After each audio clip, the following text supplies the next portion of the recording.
Eu ia te fazer uma pergunta relacionada a isso, Robson. A gente, às vezes eu tenho a impressão que os processos internos das empresas ficaram tão complexos, pela complexidade que o nosso mundo tem hoje em dia, que as coisas ficaram muito picotadas, né? Então, Sim. eventualmente, você tem lá uma equipe que faz um pedaço pequeno do processo, passa para outra equipe, Isso. passa para outra equipe, e aí fica difícil de você ter uma visão do todo, né? E aí, eventualmente, a empresa começa a fazer uma operação nova. Isso. Não, vou trazer para o nosso mercado. A empresa não importava, agora ela importa. Ela não exportava, agora ela importa e exporta. Isso. Ou ela importava produto acabado, agora ela está importando ativo fixo. Enfim, tem uma... Sim.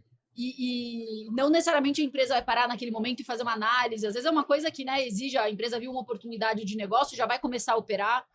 Então, você acha que essa coisa do processo, hoje em dia, ser muito especializado dentro das empresas, dificulta esse olhar mais amplo, né, para entender qual é o que se está discutindo, na verdade? Sim, sim. Não, realmente, isso é bem interessante essa sua observação, porque hoje em dia as empresas elas acabam dividindo muito as competências, porque a nossa legislação é complicada. No Brasil, como é que funciona? Normalmente você tem aquela área ou aquela equipe que cuida da parte contábil, que faz as suas apurações contábeis, tem aquelas que faz as suas apurações fiscais, tem a área do financeiro, né? E como que acontece quando a gente vai traduzir isso para a área tributária?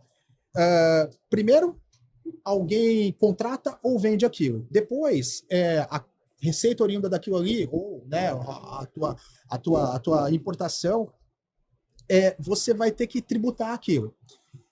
As suas declarações são feitas pela parte fiscal no geral, só que ela envolve detalhes contábeis, envolve detalhes financeiros. Só que quando você faz a tua apuração, você paga logo em seguida, você paga antes de ter toda aquela informação consolidada numa apuração para entregar para a Receita Federal. Então, olha só a complexidade. Você envolve um monte de gente ali, então muitas vezes a empresa acaba fazendo a apuração, pagando imposto, por exemplo, o PIS e COFINS no dia 25, só que ele só vai entregar isso daqui 40 dias ainda, a tua declaração para a Receita Federal. E muitas vezes todas as informações não chegaram. E você pagou a maior aquilo, e aquilo, depois que passou, para voltar à equipe, que já realmente muito trabalho a ser feito, né? Ela não vai ter tempo de voltar para revisar aquilo e olhar e corrigir aquilo. Então, realmente, essa interação é complicada. Por isso que tem, assim, muitas empresas que elas têm por prática ter assim, olha, eu quero uma revisão trimestral. Eu fecho o trimestre, vocês vão lá e revisam e olham.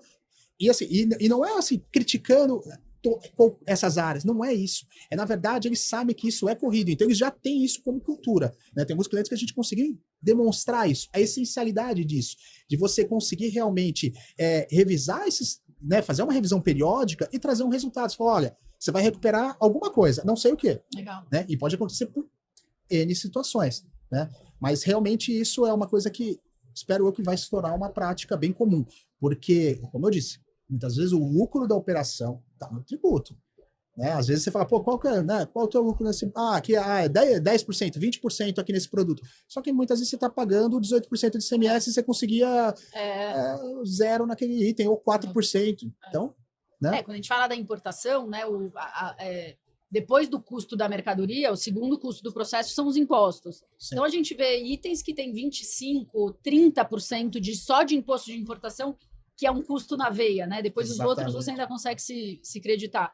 Então, quer dizer, se você estiver falando de 20%, ou de 25%, ou de 30%, é uma diferença enorme, né, no custo final daquele produto.